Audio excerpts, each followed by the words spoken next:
क्या पहला प्यार ही सच्चा होता है, उसके बाद हम सिर्फ टाइम पास करते हैं? ऐसा नहीं है कि पहला प्यार ही प्यार होता है, पर पहले प्यार के बाद होने वाले प्यार के कुछ तथ्य होते हैं जो बेहद मायने रखते हैं। हर इंसान का व्यक्तित्व अलग होता है, क्योंकि हर किसी के अंदर के गुण दोष भी अलग होते हैं। हर किसी के सोचने तथा समझने का दायरा तथा नज़रिया अलग अलग होता है। ऐसे में यदि कोई किसी से प्यार करता है तब इन सारी बातों का उसके लिए गए निर्णयों पर असर करता है।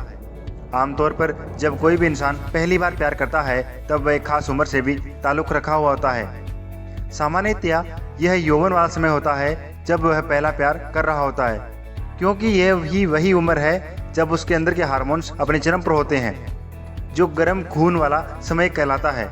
तो उसमें वैसे भी कुछ अलग कर गुजरने का जुनून कुछ ज़्यादा ही उबाल मार रहा होता है।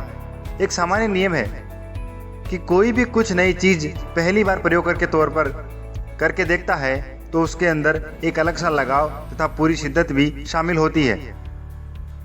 इन सब का जो मेल मिलाप बनता है वह इंसान को अब तक किसी से न किया हो ऐसा कुछ कर गुजरने या दिखाने का वादा निर्माण करवाता है।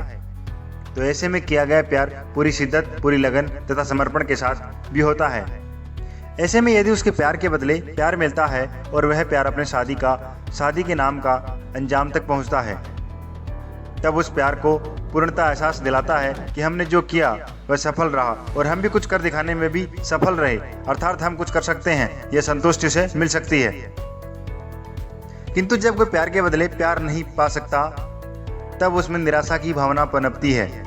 ठीक इसी तरह है, जब उसे प्यार के बदले प्यार मिलने के बावजूद यदि यह वह अंजाम तक नहीं पहुंच पाता है तब भी उसके मन में अपने असफलता से निराशा भर जाती है। इस निराशा से वह जल्दी बाहर नहीं निकल पाता, जिसे हम दिल का टूटना भी कहते हैं। वो कहते हैं ना, कच्चा धागा प्रीत का तोड़े से टूट जाए, जोड़े से जुड़ता नहीं, जुड़े गांठ पड़ जाए। कुछ इसी तरह की गांठ उसके मन में पड़ जाती है जो कभी भी किए भी सूरत में निकलती नहीं है। इस निराशा को मानस शास्त्रीय भाषा में फ्रस्ट्रेशन कहते हैं।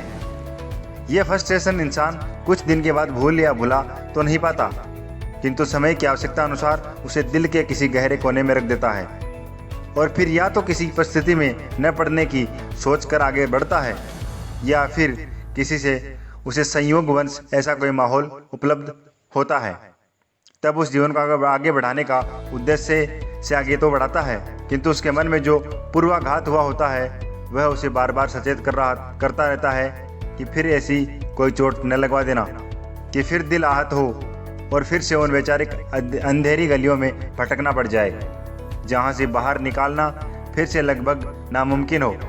अर्थात पहले ही चोट खाया इंसान उस मामले में अपने को कमज़ोर पाता है। तो या तो किसी चीज़ पर विश्वास न करता हो या फिर उसमें धोखा हो सकता है। यह एहसास रख के कार्य कर रहा होता है। उसने इसी खोए धोखे की वजह से उसका दूसरे प्यार के प्रति गंभीरता का भाव नहीं दिखता और उसे देखने वाले को उसके टाइम पास का एहसास करवाने लगता है, और जो इस में फिर से अपने दिल को संयोग या मजबूरी वंश निवेश तो कर देता है, किंतु इतनी दूरी तो जरूर रखता है जिससे उसे फिर कोई गहरा आघात न पहुंच सके। तो यह भी दूसरे पक्षों को उसके टाइम पास वाला एहसास करवाता है। हम बस उन गहरी बातों को या तो समझ न पाते या फिर उतनी गहराई में कभी उतरना नहीं चाहते। कभी ऐसी किसी शंका की कल्पना भी नहीं की हो, इसलिए हम देखने वालों को उनके भावों तक पहुंचकर समझने में गलती हो जाती है।